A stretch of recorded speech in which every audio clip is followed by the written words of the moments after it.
안녕하세요. 오늘 저희가 함께 살펴볼 자료는 2025년 5월 16일 마감된 미국 증시에 대한 여러 금융 뉴스 보고서입니다.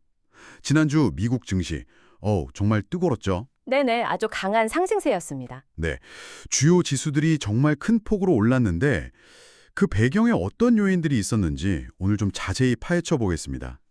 특히 미중 무역 협상 기대감이나 인플레이션 둔화 같은 좋은 소식도 있었지만 상당히 걱정스러운 소비자 심리 지표나 미국 국가 신용 등급 강등 같은 뉴스도 있었거든요. 맞아요. 상반된 신호가 많았죠. 네, 그래서 이 상반된 신호들 속에서 시장이 왜 상승을 택했는지 그 속내를 들여다보는 게 오늘 저희 목표입니다.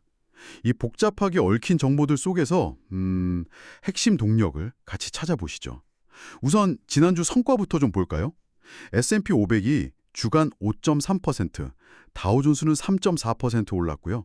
기술주 중심의 나스닥은 거의 폭발적이었죠. 7.2%나 급등했습니다. 와, 7.2%면 정말 대단하네요. 중소형주 지수인 러셀 2000도 4.5% 상승했고요. 정말 인상적인 한 주였는데, 자, 그럼 이 강력한 상승 뒤에는 어떤 이야기들이 숨어 있었을까요? 네, 아무래도 가장 먼저 주목할 부분은 역시 미국과 중국 간의 무역 긴장이 좀 누그러졌다는 소식입니다. 그 월스트리트 저널 보도를 보면 양국이 90일간 추가 관세를 부과하지 않기로 했다. 이게 시장의 큰 불안 요소 하나를 잠시나마 걷어낸 셈이죠. 아, 90일 시전이군요. 네, 이게 중요한 게 당장의 어떤 극단적인 충돌을 피하고 다시 대화의 문을 열어뒀다는 점에서 투자 심리에 아주 긍정적으로 작용한 겁니다. 불확실성이 줄어든 거죠. 그리고 또 다른 한 축은 인플레이션이 좀 꺾일 수 있겠다 이런 기대감이었습니다. 아, 물가지표요? 네, 맞습니다. 최근에 발표된 소비자 물가지수 CPI와 생산자 물가지수 PPI 그러니까 물가 흐름을 보여주는 핵심 지표들이 생각보다 좀 낮게 나왔어요. 그러다 보니 연준, 그러니까 미국의 중앙은행이죠. 페드가 금리 인하 쪽으로 좀 방향을 틀 수도 있겠다. 이런 희망이 커진 겁니다. 금리 인하 기대감. 이게 주식시장에는 보통 좋은 소식이죠? 그렇죠. 더 넓게 보면 금리가 낮아지면 기업들이 돈 빌리는 비용이 줄어들고 또 주식 같은 자산의 투자 매력이 상대적으로 커지니까요. 증시에는 보통 호재로 받아들여집니다. 네. 그런데 말씀하신 것처럼 마냥 좋은 소식만 있었던 건 아니잖아요. 맞아요. 걱정스러운 지표도 있었죠. 네. 미시간 대학에서 발표한 5월 소비자 심리 지수가 50.8. 이게 거의 1980년대 이후 최저 수준으로 떨어졌다는 보도도 있었거든요. 40년 만에 최저라니 정말 심각한 수준이죠. 그렇죠. 실제 사람들, 그러니까 소비자들이 느끼는 체감 경기는 상당히 차갑다는 신호인데 시장의 이 뜨거운 열기하고는 온도차가 꽤 커 보여요. 이건 좀 이상한데요? 게다가 설상가상으로 신용평가사 무디스가 미국의 국가 신용 등급을 최고 등급인 AAA에서 AA-1으로 한 단계 낮췄다는 소식도 있었죠. 네. 국가 부채 증가 우려 때문이었죠. 네, 늘어나는 국가 부채가 부담스럽다는 이유였는데 국가의 빚 상환 능력에 어떻게 보면 경고등이 켜진 셈인데 그런데도 시장은 크게 흔들리지 않았단 말이죠. 왜 이런 부정적인 소식들은 시장에 큰 영향을 주지 못했을까요? 정말 흥미로운 지점인데요. 왜 시장은 이런 상반된 신호들 속에서도 상승했을까? 몇 가지 해석이 가능할 것 같아요. 하나는 시장이 현재의 어려움보다는 미래의 가능성, 그러니까 예를 들면 무역 갈등이 좀 완화된다거나 금리 인하 같은 긍정적인 변화에 더 주목했을 수 있다는 겁니다. 아, 시장은 미래를 본다. 네, 금융시장은 종종 실물 경제보다 한 6개월에서 1년 정도는 앞서 움직이는 경향이 있으니까요.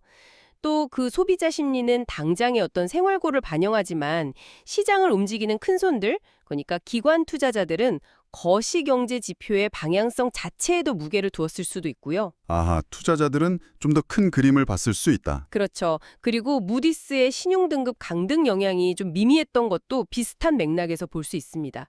사실 미국의 부채 문제는 새로운 뉴스는 아니었잖아요. 네, 계속 나왔던 얘기죠. 네, 이미 시장 참여자들이 다 알고 있던 위험 요소였어요. 그래서 단기적으로 나온 무역이나 인플레이션 관련 긍정적인 소식이 이 장기적인 우려를 일시적으로 좀 덮었을 가능성이 있는 거죠. 물론 그렇다고 해서 그 근본적인 재정 문제가 해결된 건 절대 아닙니다. 그 점은 분명히 기억해야겠죠. 그렇군요. 개별 기업들의 움직임을 보면 이 복잡한 상황이 더 잘 드러나는 것 같기도 해요. 예를 들어 유나이티드 헬스, UNH는 법무부 조사나 CEO 교체 같은 악재가 있었는데 주가가 주간 6.4%나 올랐어요. 네, 의외의 반등이었죠. 반면에 슈커 마이크로 컴퓨터, SMCI는 AI 열풍의 그 중심에 서면서 와, 주간 42%나 복등했죠? 특정 테마가 얼마나 강력한지 보여주는 사례 같아요. 정말 AI 테마가 시장을 주도했죠. 네, 또 코인베이스, COAI 역시 규지당국 SEC의 조사라는 위험에도 불구하고 9% 상승했고요. 하지만 모든 기술주가 다 웃은 건 아니어서 어플라이드 머티리얼즈, AMAT는 실적 전망이 기대에 못 미치니까 바로 5.3% 하락하더라고요. 역시 기업 자체의 펀더멘털이 중요하다는 걸 보여줬습니다. 네, 맞습니다. 종합해보면 이번 주는 거시경제 환경에 대한 기대감, 특히 미중 관계 개선 가능성이나 인플레이션 둔화 가능성 같은 것들이 당장의 소비 위축이나 장기적인 신용 위험보다 시장에 더 큰 영향을 미쳤다. 이렇게 정리할 수 있겠습니다. 여기에다가 AI 같은 강력한 산업 트렌드나 개별 기업의 어떤 호재, 악재 이런 것들이 더해져서 현재의 시장 움직임을 만들어낸 것이죠. 그렇군요. 그렇다면 이 모든 상황이 지금 듣고 계신 당신에게 시사하는 바는 무엇일까요? 결국 금융시장이라는 게 하나의 요인만으로 움직이는 게 아니라는 거죠. 거시경제 전망, 투자 심리, 또 잠재된 위험, 개별 기업 상황 등등 정말 수많은 요소들이 서로 얽히고 설켜서 움직인다는 점입니다. 어느 하나만 보고 전체를 판단하기는 어렵다는 걸 다시 한번 보여준 한 주였습니다. 네, 명쾌한 정리 감사합니다. 그러니까 미중 무력 긴장 완화와 인플레이션 둔화라는 긍정적 기대가 다른 여러 우려들을 잠재우면서 시장 상승을 이끌었다. 이렇게 볼 수 있겠네요. 네, 마지막으로 이런 질문을 한번 던져보면서 마무리하고 싶은데요. 이렇게 기록적으로 낮은 소비자 심리, 그리고 국가 신용등급 강등이라는 어떻게 보면 엄연한 현실 지표와 금융시장의 이런 낙관론 사이에 보이는 이 간극, 실제 사람들이 느끼는 경제와 금융시장의 기대 사이에 존재하는 이 긴장감은 과연 무엇을 의미할까요? 그리고 이 차이는 앞으로 언제 또 어떤 방식으로 좁혀지거나 혹은 더 벌어질 수 있을지 한 번쯤 깊이 고민해 보시면 어떨까 싶습니다. 흥미로운 통찰을 얻으실 수도 있을 겁니다.